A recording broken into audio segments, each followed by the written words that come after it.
hardly sleep, why you live alone, and why night after night you sit at your computer. You're looking for him. You know, because I was once looking for the same thing. And when he found me, he told me I wasn't really looking for him. I was looking for an answer. It's the question that drives us in. It's the question that brought you here. You know the question, just as I did. What is the matrix? The answer is out there. It's looking for you.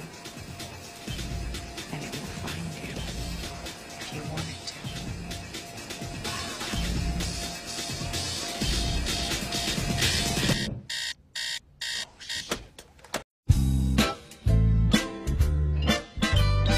One of these things is not like the others. One of these things doesn't belong. Can you tell which thing is not like the other by the time I finish this song?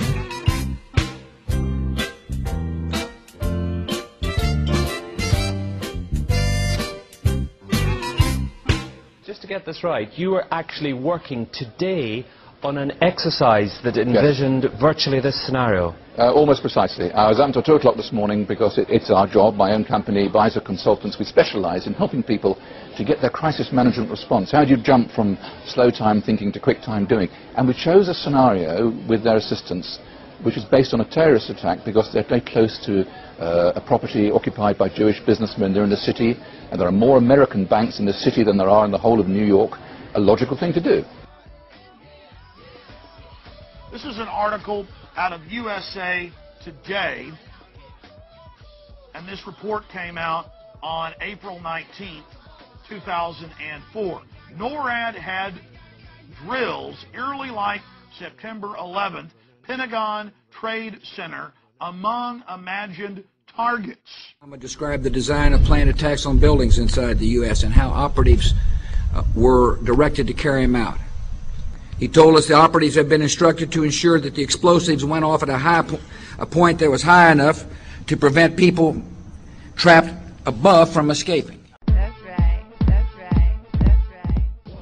We need to really understand the truth here. First off, all of these players, these politicians, are nothing more than puppets. They don't serve the people. There is no real democracy. They really serve the rich and powerful who run the world, and that would be the bankers who control the money supply. The bankers, of course, make huge amounts of money. Whether they make bad investments or not, wars are great for them, and ultimately they control the politicians, and that is why we see these policies. Obama and Cameron are nothing more than puppets who read the script, and the script is, we need another war. And the reason why we need another war, according to these psychopaths who are running the world, is because more and more people, despite the clueless masses who continue to be entranced by things so ridiculous as X Factor and American Idol, there is larger numbers of people around the world who are realizing the truth and beginning to recapture the capacity to think for themselves. And they can see that these people who are being put in positions of public trust are defying that trust and representing an agenda which they could never speak about openly because they're nothing more than prostitutes and nothing more than minions for the powers that be.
that's the inside of Building 6.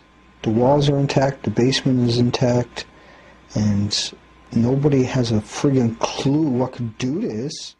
I wonder what's going through his head. There's no desks, there's no chairs, no office furniture, there's no bathrooms. Everything is rusted, everything is hanging symmetrically straight down, and the floor is intact. Does it look like any big chunks of metal came down here and smashed all this in? What smashed all this in? If it got smashed in, nothing, say, or you would see it here right now. The basement's intact, the walls are intact. And so this is something, you know, I can't explain it. It's not a nuclear explosion. It's not nanothermite that done something like that. It's not an air blast over it or some kind of obvious thing. There's people everywhere. Nobody knows what happened to this. It's a big friggin' mystery. There were many times, Miles, that you were afraid, you were worried, especially when I was standing in front of the Pentagon that night, seeing one of our fortresses pried open by a missile airplane.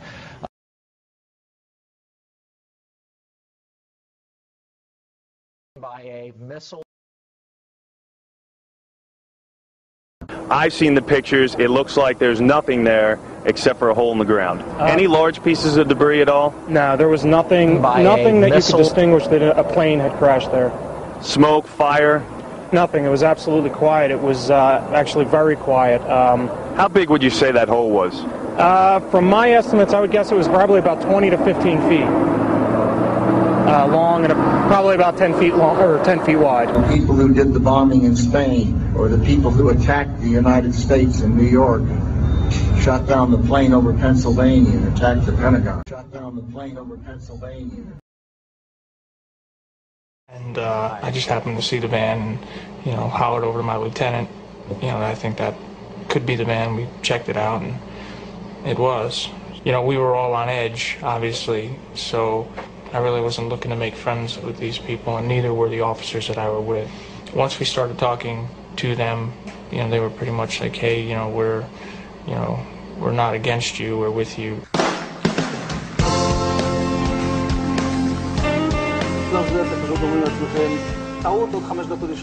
And at that point, we were taken for another round of questioning, this time related to our allegedly being members of Mossad. The fact of the matter is, we are coming from a country that experiences terror daily. Our purpose was to document the event. The 5 Israelis were detained for 10 weeks and finally deported on immigration violations after the FBI cleared them of any involvement in 9/11.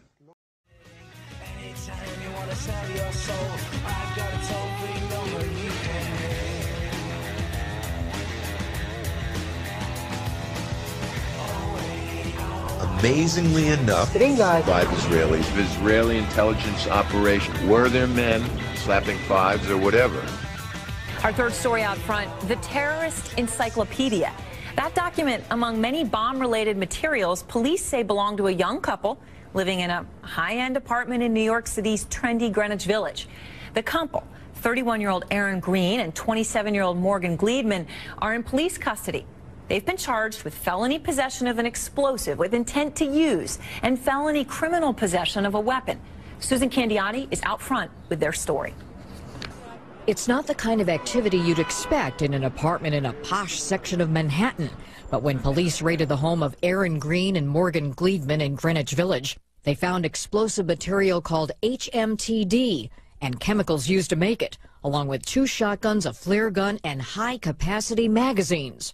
The HMTD is extremely volatile, and that's why the building was evacuated, and surrounding buildings were certainly put on notice because of the ability of this to just go off at any given time. As shocking, the suspects come from successful families. Aaron Green's father is a successful business owner. Morgan Gleedman's dad is a well-known doctor who owns the building where the two lived rent-free. Gleedman's mom is a high-end realtor. Green's lawyer declined to comment. A law enforcement source says the two met in rehab and that her family believes Green was the instigator. What appears to have been going on in that apartment? Well, we're still trying to determine precisely what was going on, but obviously the biggest cause of concern was the explosive. HMTD is a signature al-Qaeda bomb-making material. It was used successfully in the 2005 London subway bombing attack.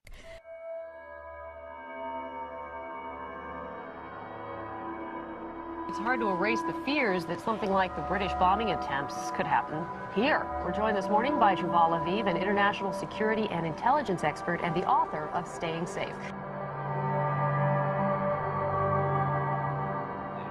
And it's easy to put a truck bomb, as we did, as happened in London. It's easy to put a truck bomb, as we did it.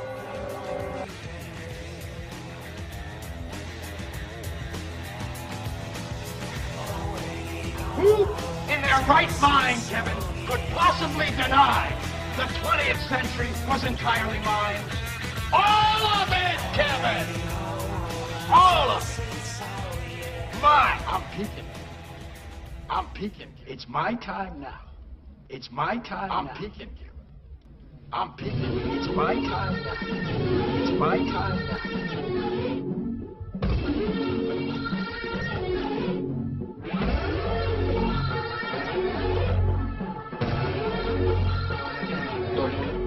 Nunca me sentí identificado 100% con estas doctrinas. Yo vi como la gente le pedía a ese Dios mezquino y le veía a las personas nunca cambian. Y me preguntaba cómo le van a pedir a un Dios que no tiene compasión por otro ajeno, un Dios que no escucha. Yo empecé a adorar a Lucifer y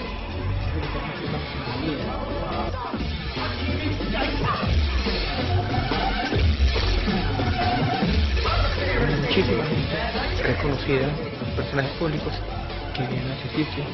Hay una estatua de algo perjuicio que cuando salgan hay un reportero por ahí con fotografía, no quieren escándalos, entonces por eso cuando llegan acá se colocan. It's my time now. It's my time now. I'm peeking.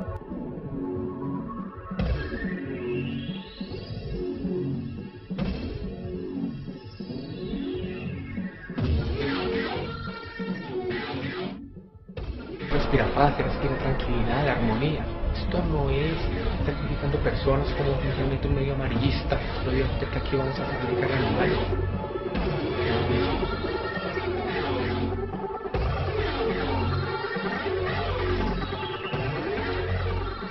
Ser matrimonios luciferinos, unión de parejas. Aquí bienvenidos, los que se quieran casar acá en este luciferino, lo pueden hacer.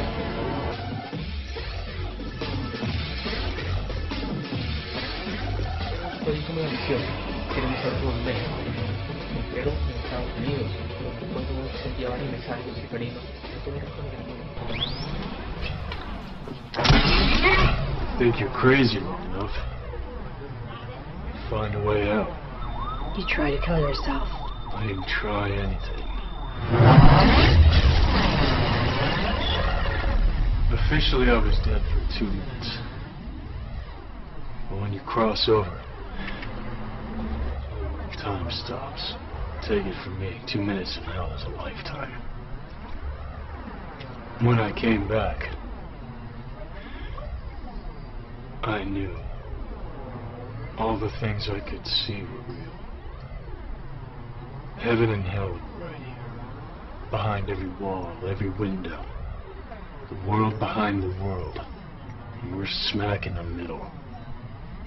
Angels and demons can't cross over onto our plane. We're smack in the middle. Smacking. Just can't cross over onto our plane. Father, do priests believe in ESP? Some do. In fact, a French priest, tired of shut down, thought that we'd all come together eventually in some sort of mental telepathy. A kind of world mind in which everybody would share. But when is that supposed to happen? I don't know. Father Merrin himself believed that with modern scientific research it could happen quite soon. I mean the kind of research that Dr. Tuskin is doing. But if it happens before we're ready, we may find ourselves pointing in the wrong direction, towards Satan. First of all, who is he? Who is Teilhard de Chardin? People who have not, really are not very familiar with him. Teilhard is one of the most fascinating persons of the 20th century. Mm. He was a French writer, thinker, Christian mystic or theologian, with enormous impact on the 20th century. In fact, there are few, if any, personalities of the 20th century that have been written about so much as Teilhard. The bibliography of works written about him was into the thousands. I believe in the French language there are over 5,000 titles, enormous amount of literature, much more literature than about some of the other personalities that were well known and were influential. But what gave the central focus to Teilhard's life was the discovery of the evolutionary theory and the fact that Western religious thought had not been able to assimilate it. And Teilhard's life spanned a great period of time. And then there were the great thinkers that lived during this time, Einstein, who changed our whole view of the scientific world. Darwin's work was a dominant work. And probably what gave the central focus to Teilhard's life was the discovery of the evolutionary. The central focus to Teilhard's life was the discovery of the evolutionary theory. I don't want something I have to accept by faith. I want it to be observable. Observable evidence. Well, I mean, if you're just asking me here on the street, there's not really much I can tell you in terms of observable evidence. Like, we would have to really examine existing data to draw conclusions of our own. I would have to have faith, and we would have to have some amount of faith. Can you think of any observable evidence for Darwinian evolution where he said there'd be a change of kind? Monkey to man, is that what you're talking about? Yeah, a change of kinds. I don't really believe there's any proof for that yet. Well, monkeys are the only ones with a fifth digit like we have. Koalas have a fifth digit. Did you know that? I didn't know that. I think we were evolved from koalas. No. And I went to Washington D.C. I saw they had a whole exhibit just on the Smithsonian. Yeah, and so that is just like some stuffed dummies, like standing around a fire. I know that everyone talks about the missing link for humans and whatnot. I believe that there are connections that are out there that we haven't found yet. He's the one who found the famous Lucy. And he says, well, she is the prime candidate. Lucy was tiny, and there are scientists today in the literature who say Lucy was nothing other than a pygmy child, because she was 100% ape. But how do they depict Lucy in the museums? This is the Museum of Natural History in London. Notice the footprints again. Lucy walking there with a child on her. Is Lucy more closely related to humans than other Australopithecines? Of course they were contemporaneous with human beings. Human beings were already there, so this is no evidence of evolution. These were just apes. Did they walk upright? No evidence whatsoever. So all the fossils that we have, this is very important that you realize this, all the fossils that exist occur together with man at the same time. Are you with me? Nowhere do you find layers of the one and then the other and the other and the other.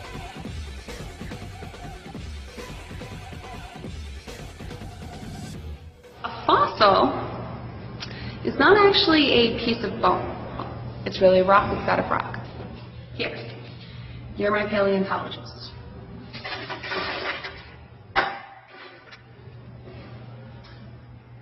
Turn that into what it was before I ripped it apart. You can have some spackle too. And, by the way, it's supposed to be this little guy, Brachiosaurus, who's 40 meters tall. This is what he looks like. This is what the head is supposed to look like. This is a Brachiosaurus skull. Making a Brachiosaurus skull. With that and as much spackle. Chances are, what are you going to come up with? If you want to keep your job, you come up with a Brachiosaurus skull. If you want to be truthful, you come up with whatever it was that I smashed apart to get this stuff. You guys have all heard of how many chromosomes we have, right? So go look up after the show, go try and find a picture of chromosomes. Try and find a picture, which is easy, right? They use a microscope, and they know how many we have, they know how many people with Down syndrome have, they know how many monkeys have. So go find an image of chromosomes and you won't find one. You won't find a picture of a DNA double helix strand. It doesn't exist. It's not what they're describing is their ideas, their constructs, and they build computers and then they put things into the computer reader and it outputs what they've designed the computer to output. And so it's not, same thing with dating techniques. I mean, there's so much wrong with dating. You know, I've seen somebody do a test on lava that came out, they tested it and it came back like 30 million years old. And lava was just created. It came out of the volcano and flowed down and then hardened. Globes for sale? Perfectly ordinary globes for sale? Fools, all of them! My math says the Earth is teeny tiny and shaped like a pear, and at the top it has a succulent nipple. Yes, I actually believe this. I can sail from Europe to India in a matter of days. The Earth is tiny and also a pear. Give me money, please. This man is an idiot. I don't care. Fine. Give this moron the bare minimum. 90 dumb men and 3 dumb sheeps. If you die, who cares? He didn't discover America, and he didn't prove the Earth was round. He just bounced around the Caribbean, slaughtered a bunch of innocent people, and died thinking he had made it to India. Hashtag no regrets. Columbus was a murderous failure? That ain't gonna sell copies. Let's say he was a brave genius who proved the Earth was round and discovered America. Heaven and hell are right here. Behind every wall, every window. The world behind the world. A new tactic was born. A tactic that English Cardinal Thomas Wolsey called learning against learning. And that tactic was to discredit the Bible in order to force people to return to accepting Rome as the ultimate authority over their body and soul. In this tactic of learning against learning, Rome would literally rewrite reality and weave a false reality matrix that we now all swim in to this day. For thousands of years, mankind understood the earth to be flat and stationary. Only rarely did men like Pythagoras attempt to claim otherwise. And it's interesting to note that many Freemasons consider Pythagoras to be one of the first of their craft. But now rewriting our reality as a tactic to discredit the Bible became a top priority in the face of Martin Luther's 1517 Reformation, Protestant Reformation. The Catholic response would be the Counter-Reformation, and it would be spearheaded by a Spanish Templar knight named Ignatius of Loyola, and his followers, whom we call today the Jesuits. Their first opportunity came from the Vatican's mathematician, a Polish priest named Nicholas Copernicus. Copernicus gave birth to the modern heliocentric model of the universe with his work De Revolutionibus Orbium Celestium, on the revolutions of the heavenly spheres. Copernicus knew he was weaving a matrix of lies and wanted to hold publication of De Revolutionibus until after his death. But powerful Roman Catholic clergy like Tiedman Gies, Bishop of Culm, and the papal secretary himself, Johann Widmanstadt, forced him to publish in 1543. The facts that Catholic clergy forced Copernicus to publish, or that Copernicus was the Vatican mathematician, or that he received his doctorate in canon law from Bologna University, canon law are the precepts by which Rome governs nations. Adam Weishaupt was a doctor in canon law, or that he was a Roman Catholic priest. These have all been swept under the carpet. But Copernicus never married, and even the Catholic Encyclopedia had to note that in 1537, King Sigismund of Poland put Copernicus's name on the list of 4 candidates for the vacant episcopal seat of Ermland, which makes it probable that at least in later life he had entered the priesthood. In my line of work, you got to keep repeating things over and over and over again for the truth to sink in, to kind of catapult the propaganda. How could you prove the shape of the Earth without looking at images from space? We could look at water. It lies level and flat, always has, always will. How is it possible to have shadows in Alexandria and not in Syene at the same time of the day? Oh, easy. When you have a small local sun, everything works out exactly the same. The sun's rays fell in parallel lines. Oh really, did he notice that? Because all their observations would have told them in 275 BC that those beams of sunlight come from a close sun. In fact, Eratosthenes thought the sun was close. So, no way he thought they came in parallel lines. Here was the proof that the Earth's surface is curved. That the Earth's surface is curved. Proof. No. Proof. No. Proof. No. Admiral Byrd, you've been to both the North Pole and the South Pole. Is there any unexplored land left on this Earth that might appeal to adventurous young Americans? Yes, there is. Strangely enough, there's left in the world today an area as big as the United States that's never been seen by a human being. And that's beyond the pole on the other side of the South Pole from Middle America. And I think it's quite astonishing that there should be an area as big as that unexplored. Well, that's a tremendous So challenge. there's a lot of adventure left down at the bottom of the world. Who in their right mind, Kevin, could possibly deny the 20th century was entirely mine? All of it, Kevin! All of it. Mine. I'm peeking, Kevin. It's my time now. That we, that you and I, that all of us, have actually begun the exploration of another world. We have taken the first historic step into our solar system. I am Werner von Braun. Werner von Braun was one of the top scientists brought to the U.S. from Germany after World War II as part of Operation Paperclip. He invented the V-2 rocket for Adolf Hitler and became the chief architect of the Saturn V rocket for NASA's Apollo moon missions.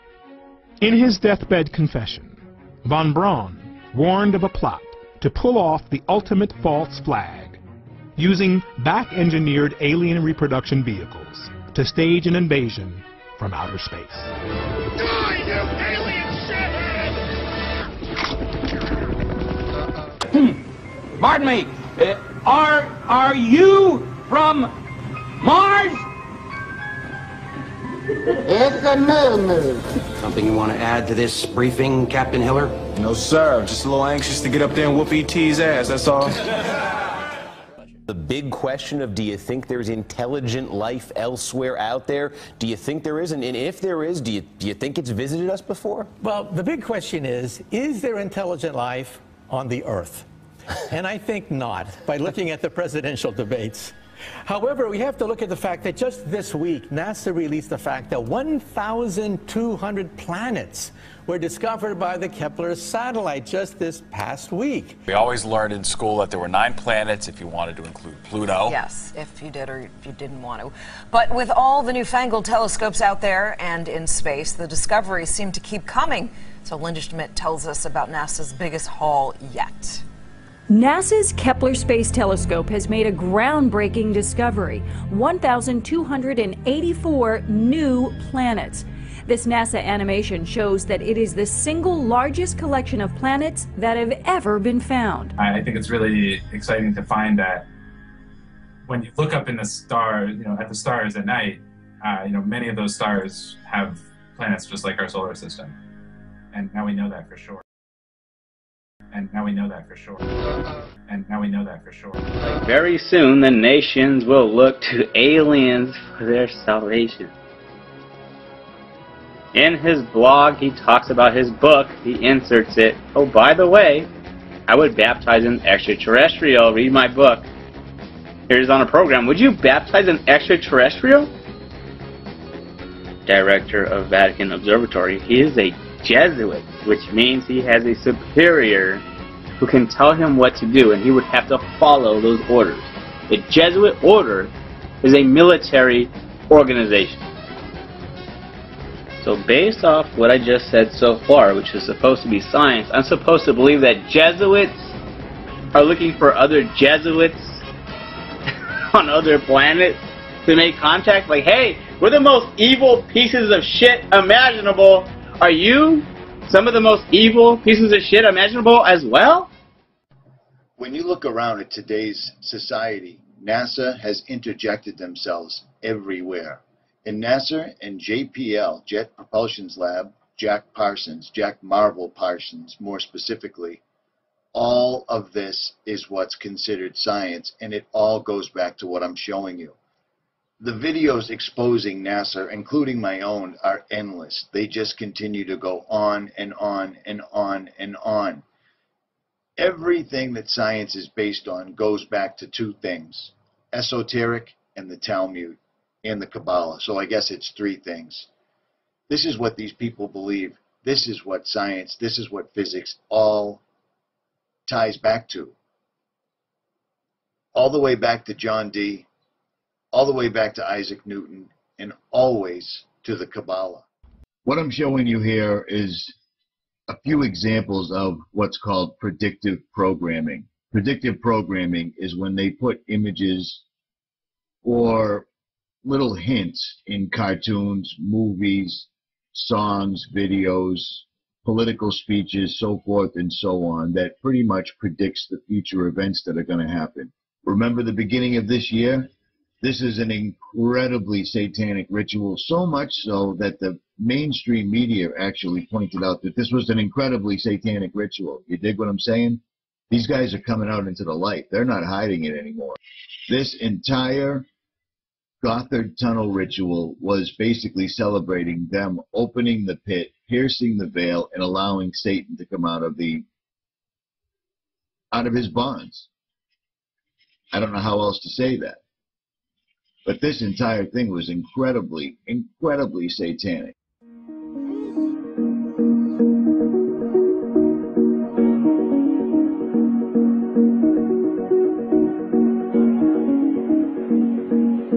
Right? Oh, there's a planet we want to live on. If it's too close or it's too far away, let's move it to the Goldilocks zone where the temperature from the sun is just right for liquid water.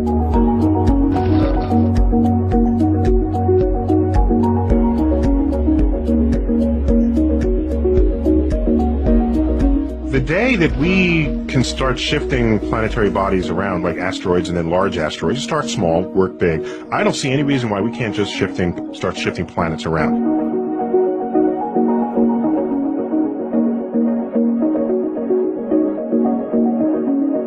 You have to be careful, because if planets get too close to one another, they create what are called resonances. And when you have a resonance, it means one planet does not orbit freely, it's locked in place relative to another planet.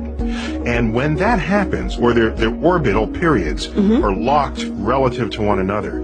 And so there are these weird gravitational sort of resonances out there that you want to watch out for, because some of them are unstable and you can be flung out of the solar system entirely.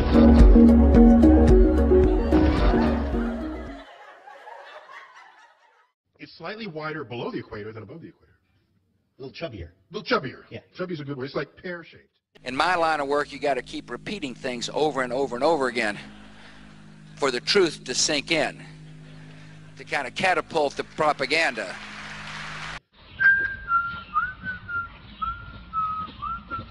We only can fly in Earth orbit. That's the farthest that we can go. And this new system that we're building is going to allow us to go beyond and hopefully take humans into the solar system to explore. So.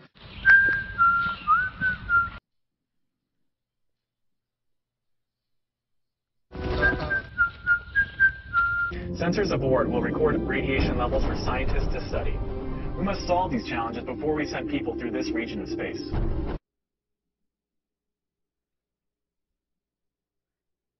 The Earth is a closed system. We cannot leave the Earth. I'd go to the moon in a nanosecond. The problem is we don't have the technology to do that anymore. We used to, but we destroyed that technology. When I was talking with the gentleman from Belcom, and we were discussing the lie. Everything he was telling me was different from what we were being told was the truth. And at one point I asked him, I said, man, you guys, you lied about a lot, didn't you? And instantly he said, no, we didn't lie about certain things. We lied about everything. None of it was true.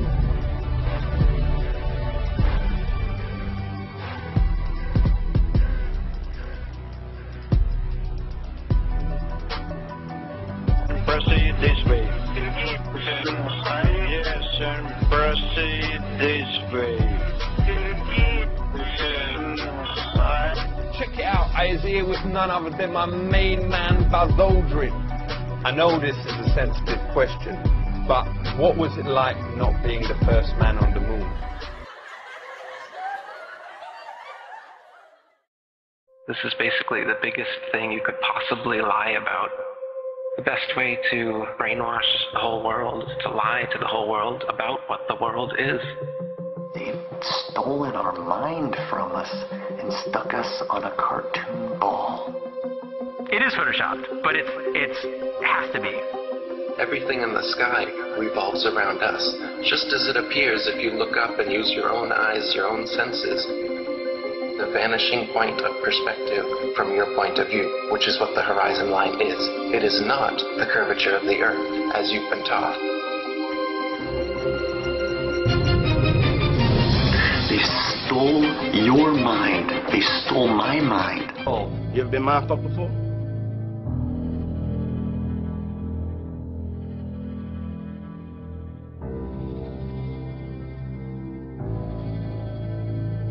We don't have a picture of our Earth.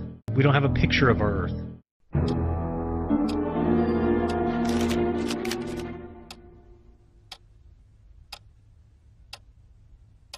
We don't have a picture of our Earth.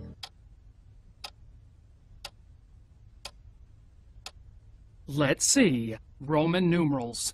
Photosynthesis. Robert E. Lee. Miss Hoover, are you teaching, or are you just saying anything that comes into your head? Miss Hoover, please report to the main office. You just did that in your hand. Ralph Wiggum, put your head down. You're the mouth hand. To kind of catapult the propaganda. How do you define real? What do you do when you get up in the morning, doctor? What do you do? And he says, it's all in my head. I think. I said, well, how do you prove what you're thinking exists? Because it's all theory. He said, well, I've got this very elegant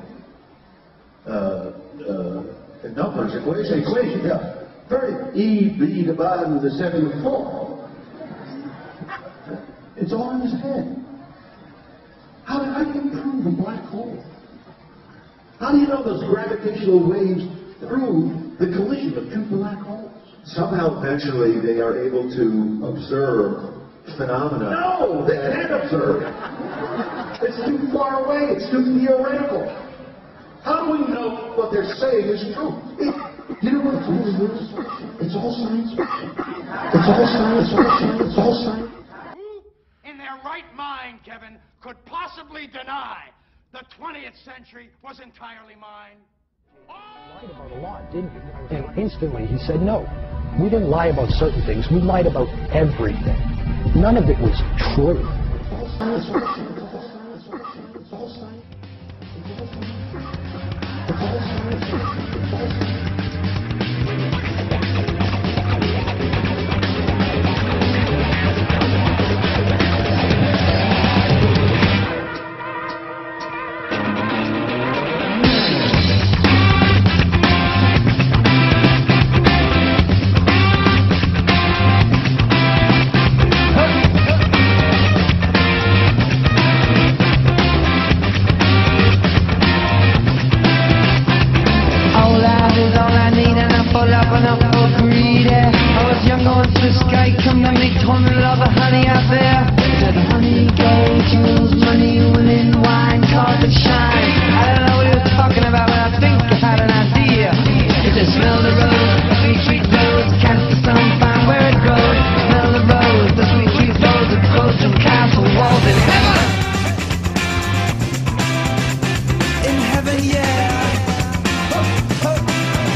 Tastes like honey, don't swallow it.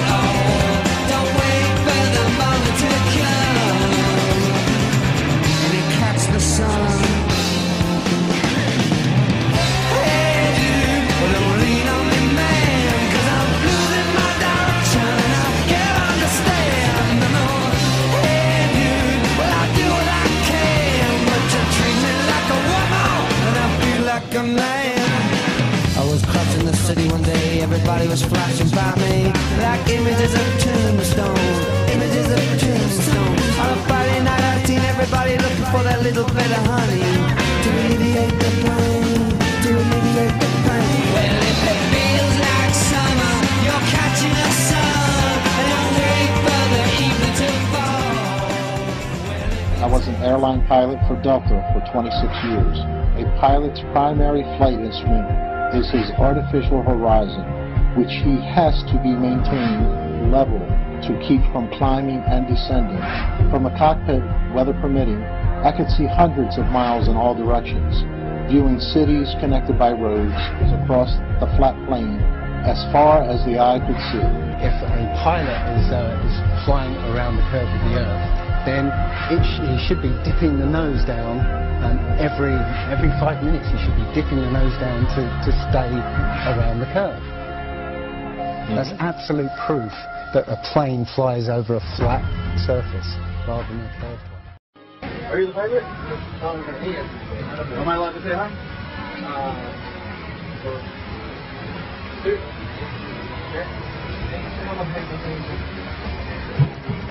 Hey, I just want to say thanks for the smooth flight. Right.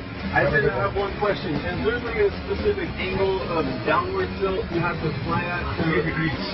3 degrees for the curvature of the Earth? Oh, for the Earth? Because yeah, we just fly over the troposphere. Really? Yeah. You have to keep like kind of going down because we actually have to nose up. It flies. Really? Because I was reading some stuff on the flat Earth that made a lot of sense. Have you looked into it? Which one? I was reading a lot of stuff on the flat Earth. Okay, yeah. True. That's true? Yeah. Okay, alright, cool. All right. God bless, brother. Alright, have a good one. You too.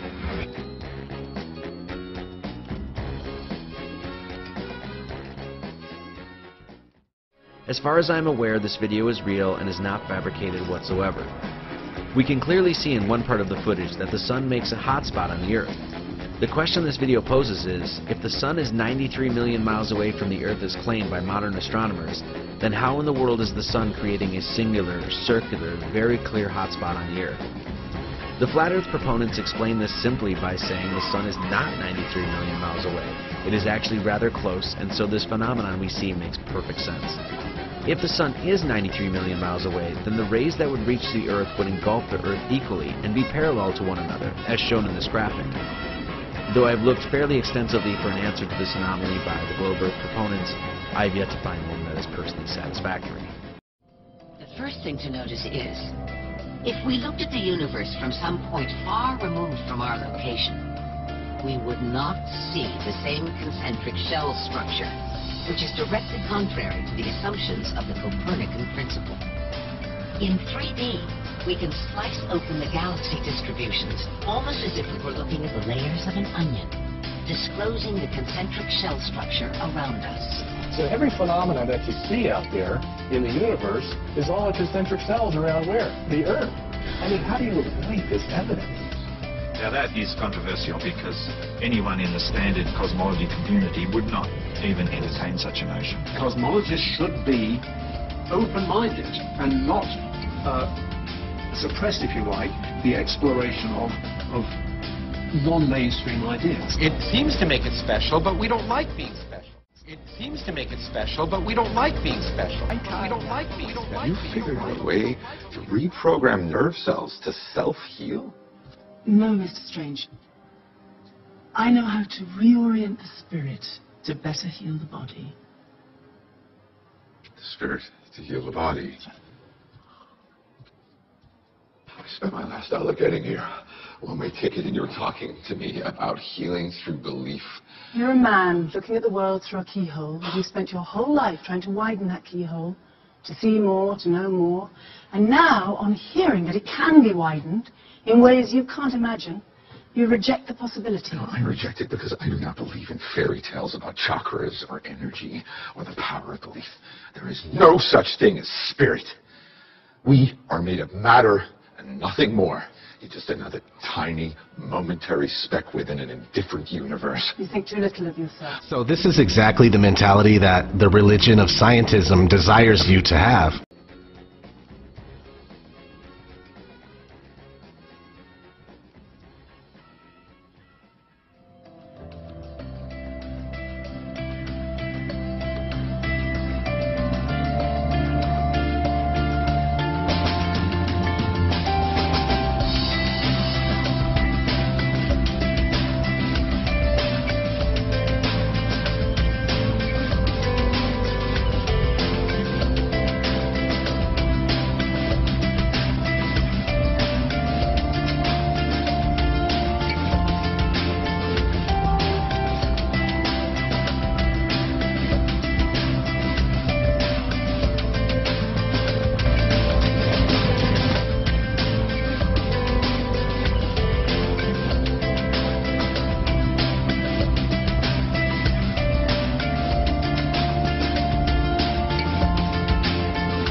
What is real?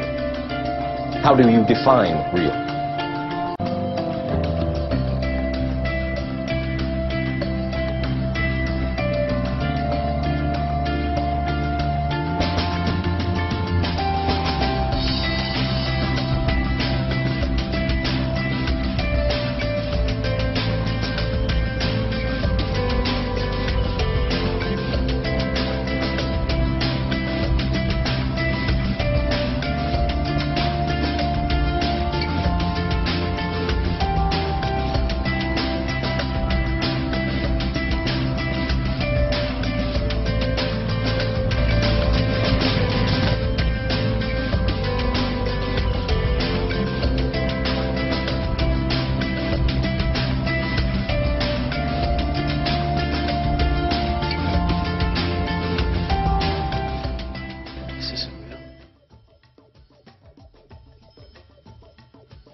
I rest my case with Tesla. Tesla says gravity is a crock, and relativity of Einstein, he thought Einstein was a monkey man with his relativity hocus pocus. So I rest my case with him. He was an intelligent that he could wipe the table with my intelligence, 10 times over. So I don't have to argue. I've got Tesla, I've got other great people, great scientists.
time for a meeting of the Flat Earth Society. Flat Earth Society. Flat Earth Society. Flat Earth Society. Flat Earth Society. Flat Earth Society. Flat Earth Society. Flat Earth Society.